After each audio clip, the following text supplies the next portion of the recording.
जय श्री कृष्णा। आप सभी को ज्येष्ठ पूर्णिमा और बट पूर्णिमा की बहुत बहुत शुभकामनाएं। यह दिन नारी शक्ति के तप, श्रद्धा और समर्पण का प्रतीक है।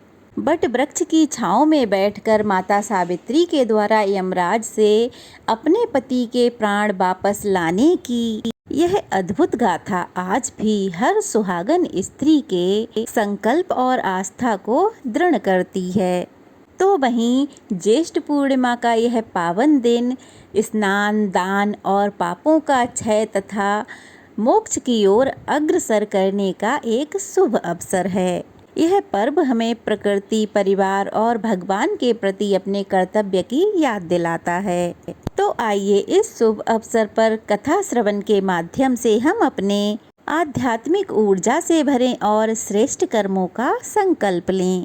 तो चलिए आज के वीडियो में हम सबसे पहले सुनते हैं ज्येष्ठ पूर्णिमा की व्रत कथा। तो पौराणिक कथा के अनुसार द्वापर युग में एक बार मैया यशोदा ने श्री कृष्ण जी से कहा, हे कृष्ण, तुम तो सारे संसार के रचयिता और पालनहार हो।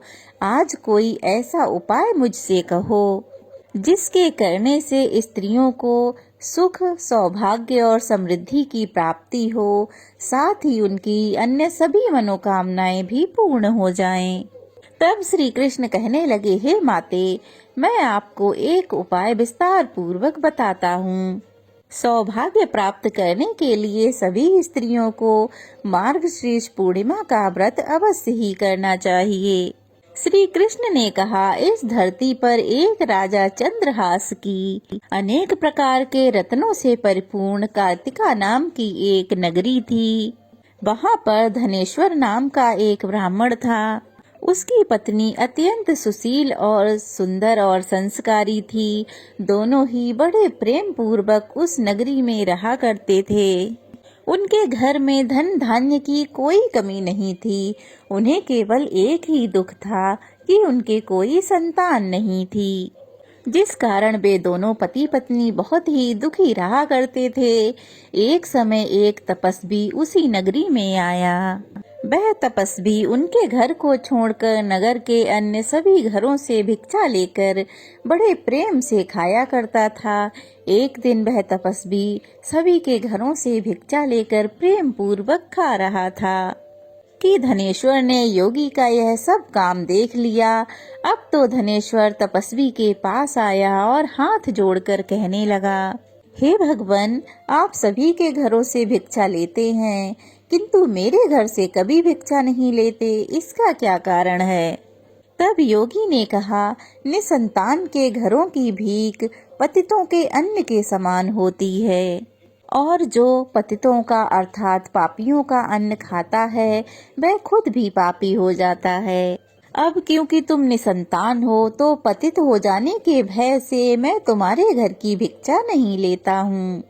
यह सुनकर धनेश्वर तो बहुत दुखी हुआ और हाथ जोड़कर योगी महाराज के चरणों में गिर पड़ा और कहने लगा, हे प्रभु, अगर ऐसा है तो आप ही पुत्र प्राप्ति का मुझे कोई उपाय बताइए।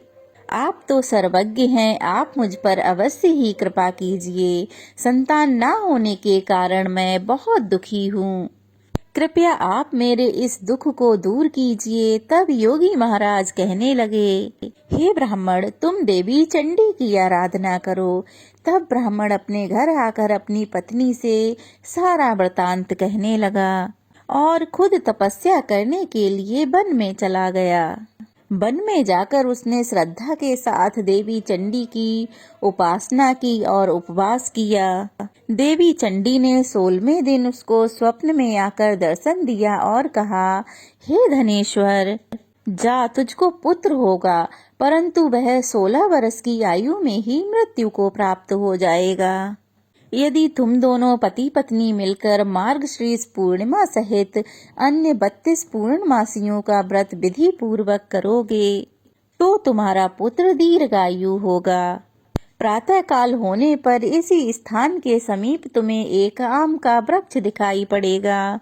उस पर चढ़कर एक फल तोड़कर तुम जल्द ही अपने घर चले जाना और वह फल जाकर अपनी पत्नी को खिला देना।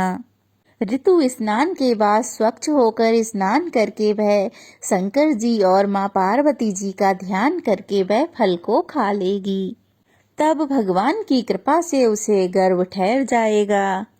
अब धनेश्वर जब सुबह उठा तो उसे उसी स्थान के पास एक आम का पेड़ दिखाई दिया जिस पर एक बहुत ही सुंदर फल लगा था।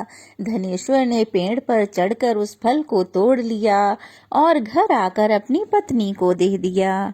उसकी पत्नी ने अपने पति के कहे अनुसार वह फल खा लिया और वह गर्भवती हो गई। देवी की असीम कृपा से ठीक 9 महीने बाद उन्हें सुंदर पुत्र प्राप्त हुआ जिसका नाम उन्होंने देवीदास रखा। माता पिता और देवी की आशीर्वाद से वह बालक दिनों दिन बढ़ने लगा। वह बालक पढ़ने में बहुत ही अच्छा, संस्कारी, सुशील और बहुत ही सुंदर था। देवी की आज्ञा के अनुसार उसकी माता ने 32 पूर्णमासियों का व्रत रखना आरंभ कर दिया जिसके व्रत के प्रभाव से उसका पुत्र दीर्घ आयु हो जाए। तब पूर्णिमा व्रत के प्रभाव से उनके बालक का कभी बाल भी बांका नहीं हुआ। इस व्रत से वह दीर्घ आयु हो गया, फिर बड़ा हो गया, उसका विवाह हो गया। विवाह होने के पश्चात वह भी अपनी पत्नी के साथ मिलकर पूर्णमासी का व्रत रखने लगा और सच्चे मन से भगवान विष्णु, भगवान शिव और देवी चंडी की उपासना करने लगा। अब तो धनेश्वर, उसकी पत्नी, पुत्र, पुत्रवधू सभी सुखपूर्वक रहने लगे और हर पूर्णमासी का व्रत करने लगे। तो यह थी ज्येष्ठ पूर्णिमा की व्रत कथा। तो चलिए अब सुनते हैं वट पूर्णिमा की व्रत कथा, सत्यवान और सावित्री की व्रत कथा, जो कि इस दिन हर सुहागन स्त्री को सुननी चाहिए। पौराणिक कथा के अनुसार मद्र देश में अश्वपति नाम के एक राजा राज्य करते थे जो तमाम सुख, धन, संपत्ति से सुशोभित थे। लेकिन उनके कोई संतान न होने के कारण वे अक्सर बहुत ही परेशान रहा करते थे। एक बार राजा अश्वपति ने पूजा मंत्र जाप से देवी सावित्री को प्रसन्न किया। राजा ने देवी को संतान प्राप्ति का वर दिया। कुछ समय बाद राजा के घर में एक सुंदर सी कन्या का जन्म हुआ। राजा ने उसका नाम सावित्री रखा। वह अत्यंत सुंदर और साहसी थी। जब सावित्री धीरे धीरे बड़ी होने लगी, विवाह के योग्य हो गई, तो राजा को उसके विवाह की चिंता सताने लगी। जब राजा को योग्य वर न मिलने की वजह से उन्होंने सावित्री से स्वयं वर तलाशने को कहा। सावित्री तपोवन में भटकने लगीं। वहाँ साल्व देश के राजा धुम्तसेन रहते थे, क्योंकि उनका राज्य किसी ने छीन लिया था। उनके पुत्र सत्यवान को देखकर सावित्री ने पति के रूप में उनका वरण कर लिया। ऋषि राज नारद को जब यह बात पता चली तो वह राजा अश्वपति के पास पहुँचे और वहाँ जाकर कहने लगे कि हे राजन, यह आप क्या कर रहे हैं? सत्यवान गुणवान है, धर्मात्मा है और बलवान भी है, पर उसकी आयु बहुत छोटी है, वह अल्प आयु है। 1 वर्ष के बाद ही उसकी मृत्यु हो जाएगी। ऋषि राज नारद की ऐसी बात सुनकर राजा अश्वपति घोर चिंता में डूब गए। सावित्री ने उनसे कारण पूछा तो राजा ने कहा, पुत्री, तुमने जिस राजकुमार को अपने वर के रूप में चुना है वह अल्पायु है। तुम्हें किसी और को अपना जीवन साथी बनाना चाहिए। इस पर सावित्री ने कहा कि पिताजी, आर्य कन्याएं अपने पति को एक बार ही वरण करती हैं, राजा एक बार ही आज्ञा देता है और पंडित एक बार ही प्रतिज्ञा करते हैं और कन्यादान भी एक बार ही किया जाता है। सावित्री हट करने लगी और बोली, मैं सत्यवान से ही विवाह करूंगी। राजा अश्वपति ने सावित्री का विवाह सत्यवान से करा दिया।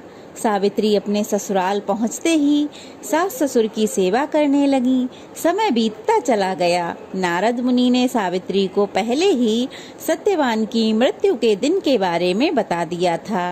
वह दिन जैसे जैसे करीब आने लगा, सावित्री बहुत अधीर होने लगी। उन्होंने 2-3 दिन पहले से ही उपवास शुरू कर दिया। नारद मुनि द्वारा बात कहे जाने से निश्चित तिथि पर पितरों का पूजन भी शुरू कर दिया। हर दिन की तरह उस दिन भी सत्यवान लकड़ी काटने के लिए जंगल को गए।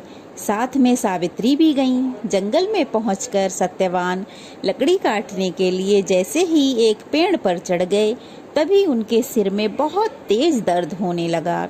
वे दर्द से व्याकुल हो गए। सत्यवान पेड़ से नीचे उतर आए। सावित्री अपना भविष्य समझ गई थीं। सत्यवान के सिर को अपनी गोद में रखकर सावित्री सिल को सहलाने लगीं। तभी वहां यमराज आते दिखे। यमराज अपने साथ सत्यवान को ले जाने आए थे। सावित्री भी उनके पीछे पीछे चल पड़ी। जैसे ही वो सत्यवान को लेके चले, सावित्री यमराज के पीछे पीछे चल पड़ी। यमराज ने सावित्री को समझाने की बहुत कोशिश की कि यह तो विधि का विधान है, लेकिन सावित्री नहीं मानी। सावित्री की निष्ठा और पति परायणता को देखकर यमराज ने देवी सावित्री से कहा कि हे देवी, तुम धन्य हो। मैं जहाँ इनको जिस लोक में लेकर जा रहा हूँ, वहाँ कोई भी जीवित प्राणी नहीं जा सकता, इसलिए तुम लौट जाओ। परंतु सावित्री नहीं मानी। वह फिर भी यमराज के पीछे पीछे चलने लगी। तो फिर यमराज ने उनसे कहा कि देवी, तुम मुझसे कोई वर मांगो, मैं तुम्हें कोई वर दूंगा और फिर तुम लौट जाना। सावित्री ने कहा कि मेरे सास ससुर वनवासी हैं और अंधे हैं, उन्हें आप दिव्य ज्योति प्रदान करें। यमराज ने कहा ऐसा ही होगा, जाओ अब लौट जाओ। लेकिन सावित्री अपने पति सत्यवान के पीछे पीछे चलती रहीं। यमराज ने कहा देवी, तुम वापस जाओ। सावित्री ने कहा भगवान, मुझे अपने पति के पीछे पीछे चलने में कोई परेशानी नहीं है, पति के पीछे चलना तो मेरा कर्तव्य है। यह सुनकर उन्होंने फिर से उन्हें एक वर मांगने को कहा। दूसरे वरदान में सावित्री बोली, हमारे सास ससुर का छिना हुआ राज्य उन्हें पुनः वापस मिल जाए। यमराज ने सावित्री को यह वरदान भी दे दिया और कहा अब तुम लौट जाओ। लेकिन सावित्री नहीं मानी और फिर भी उनके पीछे पीछे चलती रहीं। यमराज ने कहा सावित्री, तुम तीसरा वर मांगो, मैं तुम्हें तीसरा वरदान देता हूँ। इस पर सावित्री ने संतान और सौभाग्य का वरदान मांगा। यमराज ने इसका वरदान भी सावित्री को दे दिया। सावित्री ने यमराज से कहा कि प्रभु, मैं एक पतिव्रता पत्नी हूँ और आपने मुझे अभी अभी 100 पुत्रवती होने का आशीर्वाद दिया है। यह सुनकर यमराज को सत्यवान के प्राणों को छोड़ना पड़ा। वह मजबूर हो गए। यमराज सत्यवान के प्राणों को छोड़कर वहां से अंतर्ध्यान हो गए और अब सावित्री उसी बट वृक्ष के पास आ गईं जहां उनके पति का मृत शरीर पड़ा था। परंतु सावित्री जैसे ही वहां पहुंची तो उन्होंने क्या देखा है कि मृत शरीर की जगह वहां सत्यवान जीवित हो गए हैं और खुशी खुशी वहां बैठे हुए हैं। यह देख सावित्री बहुत खुश हुई और तभी से यह बट वृक्ष का पूजन किया जाता है, क्योंकि बट वृक्ष की आयु बहुत लंबी होती है। तब से ही यह बट सावित्री का व्रत रखा जाता है। सभी सुहागिन महिलाएं 16 श्रृंगार करके सुबह सुबह अपनी पति की लंबी आयु और सुख समृद्धि के लिए बट सावित्री का व्रत रखती हैं, पूजा करती हैं। निराहार व्रत रखा जाता है। किसी किसी के यहाँ पूरे दिन का व्रत रखा जाता है, किसी किसी के यहाँ पूजा करके व्रत का पारण कर लिया जाता है। अब तो सावित्री सत्यवान दो सब खुशी खुशी अपने राज्य को चल पड़े। माता पिता को दिव्य ज्योति प्राप्त हो गई। इस प्रकार सावित्री सत्यवान चिरकाल तक अपने राज्य का सुख भोगते रहे। तो यह थी सत्यवान सावित्री की व्रत कथा।